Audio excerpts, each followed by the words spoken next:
Alright everybody, this is probably not the review anyone was expecting. I know I was just here talking about working on a review for Palworld, but goodness, that game just takes so much time, I'm still nowhere near done with it. In the meantime though, we have a game that I've actually been curious about for a while now. This playthrough was a lot less time consuming as Palworld, so today we're just going to take a look at the new Suicide Squad Kill the Justice League. Look, it's Rocksteady Studios. the mighty Rocksteady. has just rescued that pilot. No. No.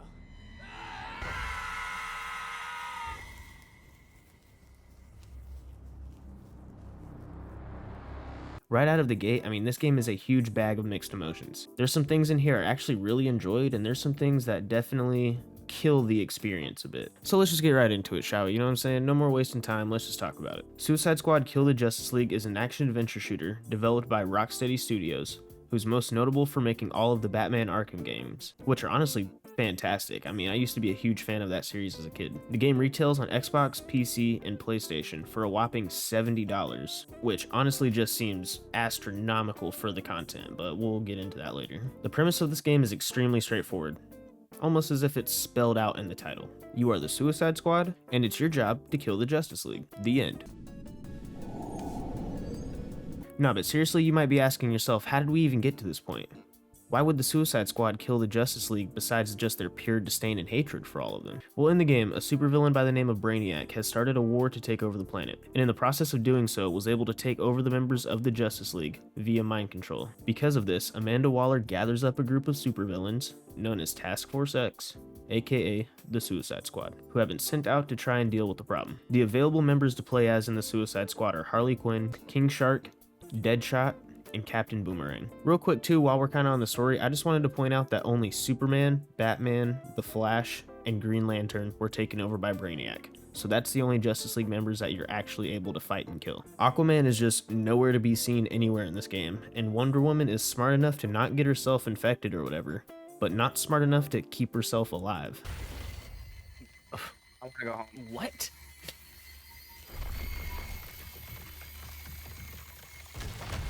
What? I honestly have no idea what this woman's deal is. I mean, there's literally an alien invasion happening on Earth. Most of the population is dead. Her whole superhero team is gone. And yet anytime you run into her in the game, she wants absolutely nothing to do with helping us at all. It's not even just Wonder Woman though. It honestly feels like every side character has their own little agenda, and it just doesn't even make total sense. I mean, the city's going to get turned to dust. Does it really matter what we got going on in our personal sectors right now? I feel like everybody should be clicking up. Also, while we're on the story, Superman getting a straight brick of kryptonite to his chest and just taking it like the absolute champ he did, just didn't sit right with me at all. It seemed like a few narrative decisions were made with a complete disregard for the rules and lore established by DC. Overall, the game is extremely story heavy. Over the span of a 10-hour campaign, it feels like you spend at least half of that time in cutscenes or stuck in one place listening to a character spew dialogue. The only thing really saving this whole experience is the story itself is like a fun bad movie, you know? It was honestly pretty enjoyable to poke and make fun at with a friend.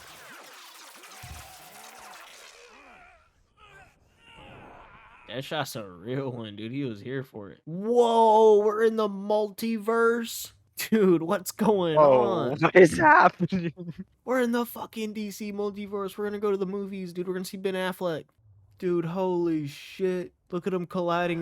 There's an incursion going on back there. If I had to give it a more serious compliment though, I will say it's also fun at times to just simply see these characters interact with each other. And even the Justice League members too. Even though they're the bad guys, they all have their own little like, oh hey, that's kind of cool moments, you know what I'm saying? One last thing before we wrap up the story elements, for all of you super nerds out there, it would probably be pretty cool to know that this game is actually set in the same universe as the Batman Arkham games. So the Batman and Harley Quinn from this game is the exact same from all those games. Now I know some of you diehard fans of the Arkham series might be a little disgruntled or off-put by this being interconnected with it, but I thought it was at least cool that they tried to connect all the games and stuff, you know what I'm saying?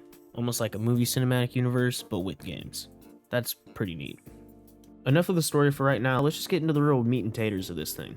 The gameplay. Now my mind is honestly racing right now. There's a million different things I want to cover here, so I'll just try my best to break it all down. I wanted to first start out by saying I signed up for a closed beta test for this game, and was able to play a few hours of the campaign intro with my friend Bound Bimo. I thought this would be a great way of seeing what kind of things they were able to change or fix before the release, but the full version honestly doesn't feel much different from the earlier version. There's still the same amount of cutscenes and gameplay time, and it doesn't really feel like much was enhanced on the performance side of things. The only thing I can maybe give them props for is overall visual polishing. The game definitely looks a bit better, but honestly, I mean the beta was rather soon before release, so they probably weren't even able to work on a whole lot. Moving on though, the game is played in the city of Metropolis, which acts as your open world for the game. The city is pretty decently sized and there's actually a lot of enemies and random missions to do around the map, so it never feels dead or quiet. There's no sort of fast travel available, which feels intentional since they gave everyone these special traversal abilities, but there's definitely going to be times when you wish there is one. I mean, it starts to get tedious as hell flying around the map, especially when the missions have you ping-ponging from one side to the complete opposite side of the map. Speaking of missions, this game is broken up into 6 different parts. Each part has a couple random errand missions that you do around the city to suit yourself up for a big fight at the end. And now, I just want to emphasize here that these missions are an absolute chore. In total, there's gotta be like less than 5 total mission types spread around the map. It was so easily recognizable very early on, after about the 5th time of protecting a car while it drives somewhere, that like, oh hey, you guys just ran out of ideas quick. There isn't even really much mission variety in the boss battles. I swear over half of these boss fights pretty much felt the same because they all had super speed. The end game they have in here is a complete headache too. Infinite Crisis? More like infinite mission cycle, because that's exactly what this is. I'm not going to get too deep into here because this could honestly be a whole video in of itself, but long story short, you complete missions for currency to unlock more missions, which then, you guessed it, unlocks more missions. And they're all the exact same couple mission types every single time. The only plus side to these endgame missions is it's finally a chance to fully unleash your kit on a group of enemies. But the missions are pretty quick and then you're thrust straight back into a lobby screen, and pretty soon you start asking yourself like, why am I even here? What is all this for? It's also worth mentioning that this game is very specific about every single mission, no matter how small or minuscule. What do I mean by that?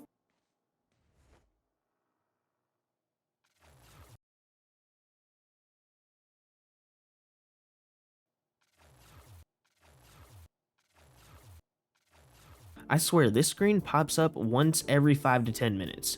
It feels like you just arrive at a destination sometimes, and you're instantly thrown into a mission complete screen. Like, what did we even do? It wouldn't be as big of a problem if they did it maybe once at the end of every chapter, but it pops up so frequently, it starts to become a problem really quick. It completely halts the entire play experience, and it starts to feel extremely tedious. I mean, between these and the cutscenes, there's absolutely no fluidity to the game. And as soon as it feels like you're about to do something, it feels like it's already over, and you're just sitting there still with your controller in your hands, waiting again. Moving on to the characters, as mentioned earlier, there's 4 playable characters, each with specific weapons, movement, abilities, and skill trees that all make them feel completely unique when playing. This game is also played with the whole squad at a time, so you could either play with up to 3 friends, or the game will fill in bot characters to fight alongside you. Each character honestly feels pretty good and fun to play with. Everybody's fairly balanced out too, and they all just kind of specialize in various playstyles to help cater to however you'd like to play. Most of the weapons and equipment all felt really nice too, but I will add, I eventually unlocked 1 gun and 1 grenade that ended up being the best things I got the whole run. Even loot from later levels couldn't compete, so I just used that the entire time, which feels like a rather flawed unlock system. Maybe it was the gun's fault, maybe my unlocks, who knows.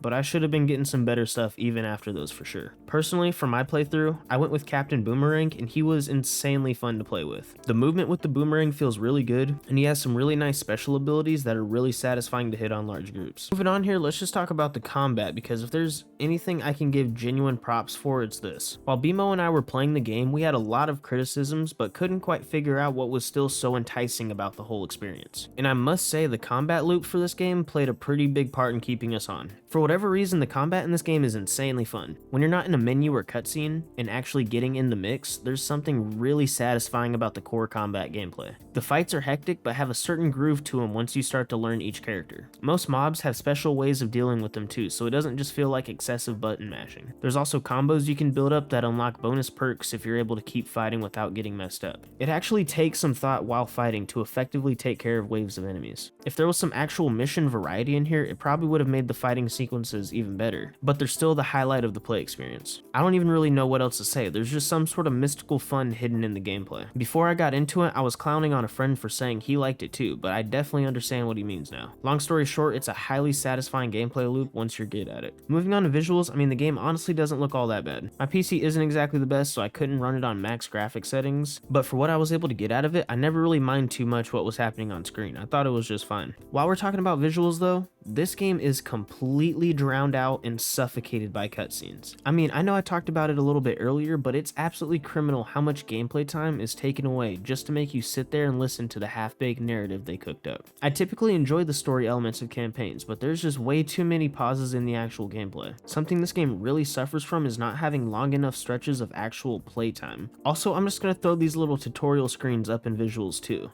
These things start to become a nightmare quick. They pop up so much for the entire duration of the story to explain anything new. I mean, at a certain point, when it feels like we're almost halfway through the game and still getting tutorial screens, it's like, hey yo, I really don't know how to play still. Like, why can't they just let you play the game? What's going on? Moving on to audio, there's not a whole lot to write home about here. All the sound effects are pretty standard.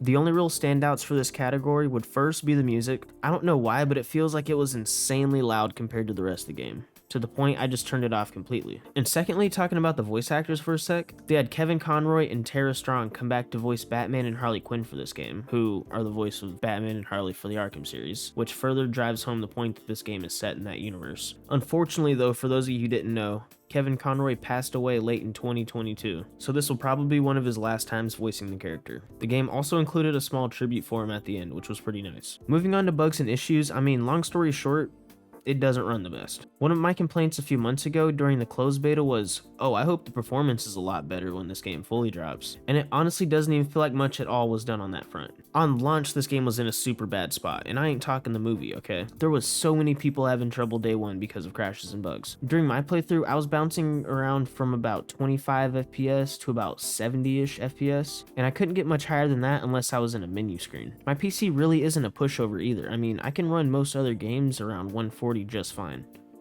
but this game just wasn't having it for some reason. With how fast the combat is, it would have felt a lot smoother with the higher frames. That might have been just more of a personal problem though. I mean, who knows? Other people might have ran it around 120, 140 just fine, but it was definitely something that I wasn't a fan of. Something else I'd like to add too, I didn't spend a whole lot of time in the endgame missions, but I have a friend that did, and he said once you start getting to a pretty high level with the mastery missions in the endgame, it gets to a point where it's so buggy and so laggy, the game's damn near unplayable. All in all, I mean, these are a bunch of issues that have been plaguing a lot of PC releases lately, and I think they've already been working to improve things, so hopefully it's something that'll be fixed in the future. To summarize this whole review, this game had me shell-shocked. It's a complete dumpster fire, and yet I actually really enjoyed some of my time. Out of the 10-hour experience, you probably spend a good 7 hours in menu screens, traversing across the map, lagging out, or watching cutscenes. But that 3 hours of real playtime is actually pretty solid, I can't lie. And playing through it with a friend definitely elevated the experience because we were just dying laughing together at the dumbest things. That probably would have started testing the old patience a lot sooner if you were playing by yourself. Maybe we just like trap her somewhere forever. Dude, I want to pop her eyes out. I think we would have to like trap her somewhere forever. Where she couldn't explode us and we can't explode her. But she can't. I don't know if you ever get noticed. out.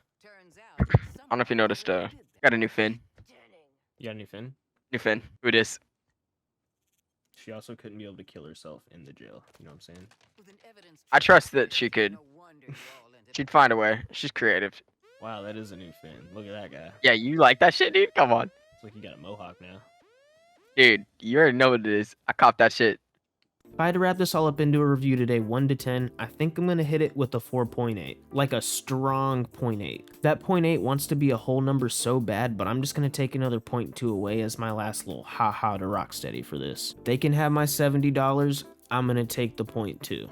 How about that? The best way I can put all this is this might be one of the best, worst video games ever. Out of all the bad games in the world, this might be the best. It has this sweet southern charm about it, and yet the whole time you just want to kick it in the teeth. I mean, it's strange. Like I said earlier, it's got fun bad movie syndrome. If you come in here with the boys looking for a fun knee time, then you'll probably find it, you know what I'm saying? Just don't go into Suicide Squad Kill the Justice League looking for the next 2024 game of the year, because it is not here, dog. And with all that being said, that's probably going to do it here for the review today. If you've also been playing Suicide Squad Kill the Justice League, comment down below and let me know what you've been thinking of the game so far. Also, don't forget to leave a like if you enjoyed, and subscribe for more content like this. This has been Lunar, and welcome to Bound.